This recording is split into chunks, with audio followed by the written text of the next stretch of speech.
Hello friends, welcome to Bionets. आज हम लोग पढ़ेंगे यूकैरियोटिक ट्रांसक्रिप्शन के बारे में। इससे पहले वाले लेक्चर में हमने प्रोकैरियोटिक ट्रांसक्रिप्शन के बारे में जाना था। आज हम देखेंगे यूकैरियोटिक ट्रांसक्रिप्शन। यूकैरियोटिक ट्रांसक्रिप्शन क्या है? It is the process of कॉपिंग a DNA template into RNA inside the nucleus. Eukaryotic transcription इसमें क्या होता है कि डीएनए से आरएनए का फॉर्मेशन होता है, कॉपी होता है डीएनए टेम्पलेट का यूज करके, आरएनए का फॉर्मेशन होता है। ये यूकैरियोटिक ट्रांसक्रिप्शन न्यूक्लियस के अंदर होता है। इसमें तीन मेन एंजाइम यूज होते हैं। पहला आरएनए पॉलीमरेज 1, फिर आरएनए पॉलीमरेज 2 और तीसरा है आरएनए पॉलीमरेज 3। जो आरएनए पॉलीमरेज 1 है वो सिंथेसिस करता है rRNA, ribosomal RNA 28S, 18S और 5.8S के। और आरएनए पॉलीमरेज 2 जो है एमआरएनए मैसेंजर आरएनए का सिंथेसिस करता है और कुछ स्मॉल न्यूक्लियर आरएनए का भी फॉर्मेशन करता है। और आरएनए पॉलीमरेज 3 इसमें 5 ट्रांसफर आरएनए टीआरएनए का फॉर्मेशन होता है और इसमें 5S आरएनए फॉर्म होता है। और इसमें इस ट्रांसक्रिप्शन में भी जो डीएनए का जो टेम्पलेट होता है, स्ट्रैंड टेम्पलेट स्ट्रैंड, उसका डायरेक्शन हमेशा 3 प्राइम टू 5 प्राइम डायरेक्शन का होना चाहिए। और आरएनए जो है सिंथेसाइज होता है 5 प्राइम से 3 प्राइम डायरेक्शन में। इसमें बहुत सारे ट्रांसक्रिप्शन फैक्टर का जरूरत पड़ता है, आगे हम देखेंगे। फिर it produce pre mRNA which undergoes processing before living the nucleus. सबसे पहले जो ये एमआरएनए फॉर्म डायरेक्ट नहीं होता है, इसमें प्री एमआरएनए फॉर्मेशन होता है। उसके बाद ये न्यूक्लियस से निकलता है, उसके बाद कुछ प्रोसेसिंग होता है, उसके बाद ये न्यूक्लियस से रिमूव होता है। तो इसमें भी स्टेप्स क्या है ट्रांसक्रिप्शन का? जो फर्स्ट स्टेप है ट्रांसक्रिप्शन का वो है इनिशिएशन, फिर है इलोंगेशन और फिर टर्मिनेशन। जैसे प्रोकैरियोटिक में भी था उसी तरह इसमें भी इनिशिएशन, इलोंगेशन एंड टर्मिनेशन। क्या क्या कंपोनेंट रिक्वायर्ड होते हैं ट्रांसक्रिप्शन के लिए? डीएनए टेम्पलेट, डायरेक्शन होता है 3 प्राइम टू 5 प्राइम, फिर आरएनए पॉलीमरेज 2, प्रमोटर जिसे हम प्रमोटर रीजन होता है जिसे हम टाटा बॉक्स बोलते हैं, फिर फैक्टर बहुत सारे इंक्लूड होते हैं जिसमें ट्रांसक्रिप्शन फैक्टर TF, जैसे कि यहाँ पे ट्रांसक्रिप्शन फैक्टर होता है TF2D, फिर 2B,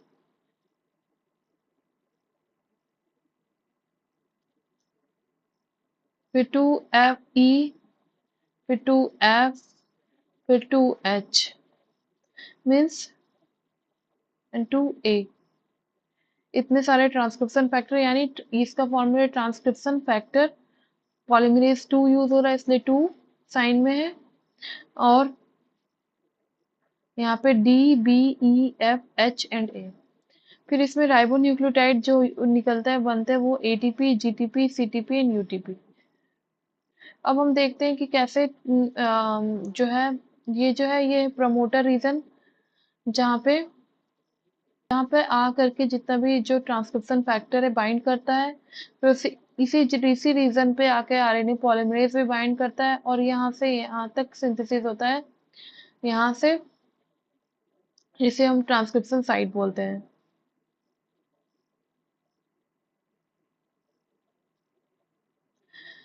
फिर ये सब जो फैक्टर है TF2D, TF2B, EF, EH, ये सब आकर के इस आरएनए पॉलीमरेज में बाइंड होते हैं। और फिर इसके बाद इलोंगेशन होता है।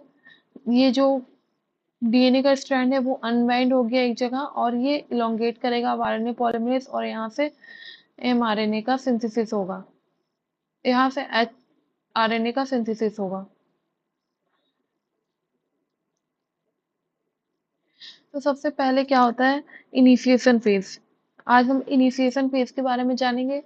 इसमें जो है टाटा बॉक्स है जिसको हम लोग बोलते हैं प्रमोटर। प्रमोटर टाटा बॉक्स में यहीं पे आकर के जो बाइंडिंग साइट्स है, ये यहाँ पे आके ट्रांसक्रिप्शन फैक्टर बाइंड करता है। सबसे पहले TF2D बाइंड करता है।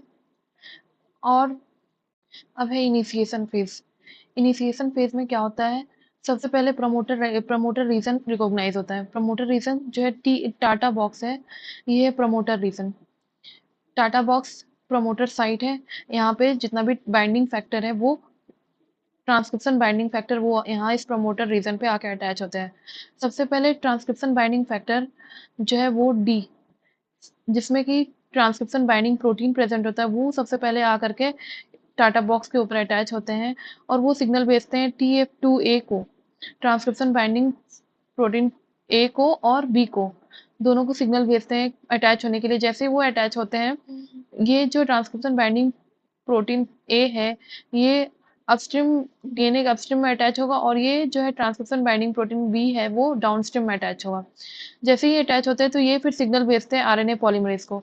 आरएनए पॉलीमरेज अपने साथ एक ट्रांसक्रिप्शन बाइंडिंग फैक्टर एफ को कैरी करता है और वो आकर के इस रीजन पे अटैच होता है, प्रमोटर साइट पर आकर के।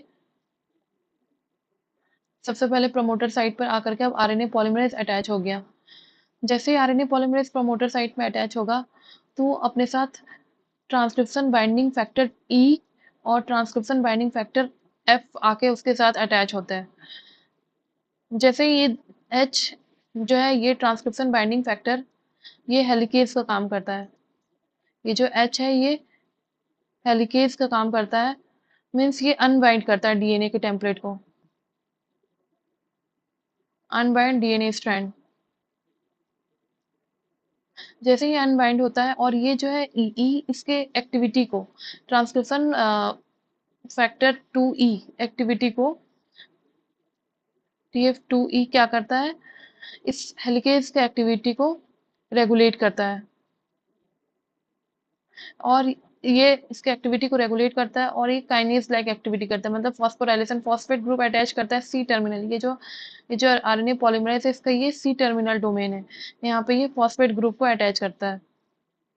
जैसे ही हेलिकेज वर्क करना स्टार्ट करता है और ये डीएनए जो है अनबाइंड हो जाता है, मीन्स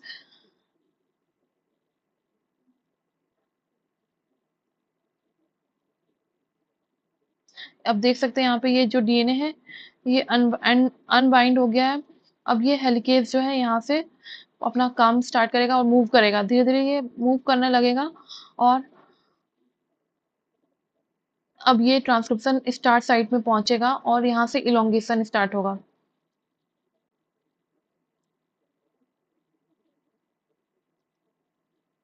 आप यहाँ पे डायग्राम में देख सकते हैं टाटा बॉक्स, ये जो है प्रमोटर रीजन है, यहाँ से आकर के ट्रांसक्रिप्शन TF2D इसके पास है ट्रांसक्रिप्शन बाइंडिंग प्रोटीन, ये आके टाटा बॉक्स से अटैच होता है और फिर उसके बाद ये सिग्नल भेजता है TF2A को और TF2B को, ये दोनों को सिग्नल भेजता है। जैसे ही ये दोनों अटैच होते हैं तो फिर जितना भी जो उसके बाद आरएनए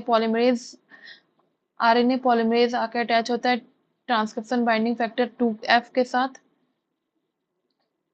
और ये अपने साथ ट्रांसक्रिप्शन बाइंडिंग फैक्टर H और उसके बाद E TF2E दोनों को लाता है और जो H है वो अनबाइंडिंग का काम करता है और इस कॉम्प्लेक्स को हम लोग बोलते हैं प्री इनिशिएशन कॉम्प्लेक्स। मीन्स यहाँ पे transcription binding factor A B F E H सारा फैक्टर इंक्लूड है, इसलिए इसे हम प्री इनिशिएशन कॉम्प्लेक्स बोलते हैं। अब इलोंगेशन स्टार्ट होगा। जैसे ही हेलिकेज ट्रांसक्रिप्शन बाइंडिंग फैक्टर लगता है वो डीएनए के डबल स्ट्रैंड को अनबाइंड कर देता है और अब ये जो है धीरे धीरे आरएनए पॉलीमरेज मूव करके ट्रांसक्रिप्शन स्टार्ट साइट में आएगा यहाँ पे। अब हम आते हैं इलोंगेशन में। जैसे ही पॉलीमरेज शिफ्ट हो जाता है और सारे फैक्टर अटैच हो जाते हैं, अब इलोंगेशन फेज स्टार्ट हो जाता है। जो इलोंगेशन फेज है उसमें बहुत सारे फैक्टर, अनदर फैक्टर का रिक्वायरमेंट होता है, जैसे कि TF2S, HSPT5 जिसको हम लोग इलोंगेशन बोलते हैं, HSPT5 फैक्टर, ये सब फैक्टर का रिक्वायरमेंट होता है जिससे इलोंगेशन स्टार्ट होता है। ये दोनों जो फैक्टर है ये फॉस्फोराइलेशन में भी हेल्प करते हैं सीडीटी से। सीटीडी का जो फॉस्फोराइलेशन होता है इसके वजह से इनिशिएशन फैक्टर से इलोंगेशन फैक्टर में शिफ्ट करता है, इनिशिएशन से इलोंगेशन में शिफ्ट करता है और बहुत सारे प्रोटीन एक साथ एक्ट करते हैं इलोंगेशन फैक्टर में बाय पॉलीमरेज। जैसे कि प्रोटीन है PEFB जैसे कि इनिशिएशन में बहुत सारे फैक्टर इन्वॉल्व है इनिशिएशन करवाने में। जैसे ही हेलिकेज एंजाइम इस आरएनए पॉलीमरेज से बाइंड होता है तो क्या होता है, यहाँ पे जो डीएनए का डबल स्ट्रैंड है वो अनबाइंडिंग होना स्टार्ट हो जाता है। जैसे ये अनबाइंड होता है अब इलोंगेशन स्टार्ट होगा। अब इलोंगेशन करवाने के लिए भी अनदर फैक्टर का जरूरत पड़ता है, जैसे DSIF और STF2S और HSPT5। ये सब जो फैक्टर है ये प्रिवेंट करते हैं प्री मेच्योर टर्मिनेशन, मतलब प्री मेच्योर होने से पहले जो टर्मिनेशन ना हो, ये फैक्टर इससे प्रिवेंट करते हैं। अब ये जो है प्रूफ रीडिंग का भी TF2S TF2S जो है ये प्रूफ रीडिंग में हेल्प करते हैं। मतलब TF2S प्रूफ रीडिंग में हेल्प करते हैं और DSIF और PTEFB ये सब जो है ये सब प्री मेच्योर टर्मिनेशन को रोकते हैं। तो इसी तरह आरएनए पॉलीमरेज मूव करके एक टर्मिनेशन रीजन में पहुंच जाता है और एमआरएनए जो फॉर्म होता है वो होता है हेट्रोन्यूक्लियर एमआरएनए फॉर्म होता है। अब उसको अब जैसे ही एमआरएनए टर्मिनेशन में और टर्मिनेट करता है एमआरएनए, तो एमआरएनए जो होता है वो प्री मेच्योर एमआरएनए होता है, मतलब मीन्स वो प्री एमआरएनए होता है या फिर एचएन एमआरएनए होता है, हेट्रोन्यूक्लियर एमआरएनए। हेट्रोन्यूक्लियर एमआरएनए होता है, इसको फर्दर प्रोसेसिंग का जरूरत होता है।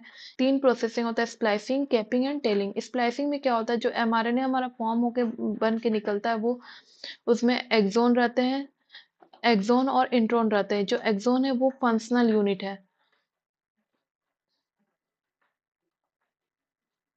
और जो हमारा इंट्रोन जो रहता है एमआरएनए में वो नॉन फंक्शनल यूनिट रहता है। तो इसमें क्या होता है, रिमूव किया जाता है इंट्रॉन्स को, नॉन फंक्शनल यूनिट को, और ऐड ऐड किया जाता है एक्सोन को। तो हमारा मैच्योर एमआरएनए फॉर्म करता है। स्प्लाइसिंग में क्या होता है, removal of intron and joining the exons in A defining order में एक्सोन को ज्वाइन करके एक एमआरएनए मैच्योर एमआरएनए फॉर्म होता है। फिर उसके बाद कैपिंग होता है। ये जो कैपिंग होता है वो मिथाइल गुआनोसिन ट्राइफॉस्फेट का होता है to the 5 prime end of heteronuclear mRNA. मतलब यहाँ पे जो हेट्रोन्यूक्लियर एमआरएनए का जो 5 प्राइम एंड है वहीं पे कैपिंग होता है मिथाइल गुआनोसिन ट्राइफॉस्फेट का। फिर उसके बाद होता है टेलिंग। टेलिंग में क्या होता है, addition of adenylate residues 200 to 300 about 3 prime end, मतलब 200 टू 300 एडिनाइलेट रेसिड्यू ऐड होता है 3 प्राइम एंड पे। ये जो दोनों ये प्रोवाइड करता है स्टेबिलिटी एचएनआरएनए को, हेट्रोन्यूक्लियर एनआरएनए को, और प्रोटेक्ट करता है और हेल्प करता है एक्सपोर्ट करने में न्यूक्लियस से साइटोप्लाज्म में। क्या करता है, हेल्प करता है न्यूक्लियस टू साइटोप्लाज्म से एक्सपोर्ट करने में। तो ये हो गया प्रोसेसिंग ऑफ एमआरएनए। एक बार हम समराइज कर लेते हैं। सबसे पहले क्या होता है, एमआरएनए फॉर्म होता है। एमआरएनए का इनिशिएशन सबसे पहले इनिशिएशन फेज होता है ट्रांसक्रिप्शन का। ट्रांसक्रिप्शन के इनिशिएशन फेज में टाटा बॉक्स होता है प्रेजेंट। टाटा बॉक्स होता है प्रोमोटर साइड। वहां पे आके ट्रांसक्रिप्शन फैक्टर TF2D, जिसमें कि टाटा बाइंडिंग प्रोटीन होता है, इससे वो रिकॉग्नाइज होता है, तो वहां पे आके बाइंड करता है। जैसे ही वो बाइंड करता है तो वो सिग्नल भेजता है TF2A को और TF2B को। TF2A बाइंड होता है अपस्ट्रीम में, और ये जो TF2B है वो डाउनस्ट्रीम में बाइंड होता है। जैसे ये दोनों बाइंड होता है तो ये सिग्नल भेजता है आरएनए पॉलीमरेज के TF2F को, और ये TF2F आके आरएनए पॉलीमरेज से बाइंड होकर के इसमें बाइंड होता है डीएनए में, डबल स्ट्रैंड डीएनए में। अब ये जो आरएनए पॉलीमरेज बाइंड हो गया तो यहाँ पे ट्रांसक्रिप्शन स्टार्ट साइड, जैसे ही ये बाइंड होता है तो अपने साथ एक और एंजाइम फैक्टर लेके आता है TF2H एंड TF2E। जो TF2H है वो हेलिकेज लाइक एक्टिविटी है, वो क्या करता है आरएनए पॉलीमरेज डीएनए के डबल स्ट्रैंड को अनवाइंड कर देता है। और TF2E ये रेगुलेट करता है TF2H को। E का काम है रेगुलेशन का। जैसे ही अनबाइंड होता है तो इलोंगेशन जो प्रोसेस है हमारा नेक्स्ट सेकेंड स्टेप है ट्रांसक्रिप्शन का, वो स्टार्ट हो जाता है। जैसे ही इलोंगेशन स्टार्ट होता है तो यहाँ पे फिर अनदर टू फैक्टर आके बाइंड होते हैं DSIF एंड PTEB EFB। ये जो फैक्टर है DSIF और PTEFB, ये जो फैक्टर क्या काम करते हैं कि जो भी mRNA हमारा फॉर्म होगा वो बीच से टर्मिनेट ना हो, बीच से टूटे ना, इसको देखने का काम करता है। फिर उसके बाद और अनदर फैक्टर एलोंगेशन में बाइंड करता है TF2S, जो कि प्रूफ रीडिंग का काम करता है, चेक करता है। और HSPT5, ये सब फैक्टर है इलोंगेशन में हेल्प करता है। और इसमें काइनेज का एक्टिविटी होता है, फॉस्फोराइलेशन होता है यहाँ पे। जैसे ही धीरे धीरे जब mRNA फॉर्म हो जाता है, तो अब ये जो RNA पॉलीमरेज है वो अपने टर्मिनेशन सीक्वेंस के पास पहुंचता है और वो टर्मिनेट हो जाता है। ये mRNA अनमेच्योर्ड mRNA है और HN mRNA है। ये HN mRNA को फर्दर प्रोसेसिंग होता है, प्री mRNA और HN mRNA का प्रोसेसिंग होता है, जिसको हम स्प्लाइसिंग बोलते हैं, कैपिंग और टेलिंग। स्प्लाइसिंग में क्या होता है, रिमूवल होता है इंट्रॉन्स का और एक्सोन का ज्वाइनिंग होता है। जितना भी एक्सोन है वो ज्वाइन होते हैं डिफाइंड ऑर्डर में और मेच्योर mRNA फॉर्म करते हैं। फिर उसके बाद कैपिंग होता है, मतलब कि कैप पहनाया जाता है, समझिए 5 प्राइम एंड में मिथाइल गुआनोसिन ट्राइफॉस्फेट का। फिर उसके बाद टेलिंग होता है, मीन्स एडिशन होता है एडिनाइलेट रेसिड्यू का एट 3 प्राइम एंड में।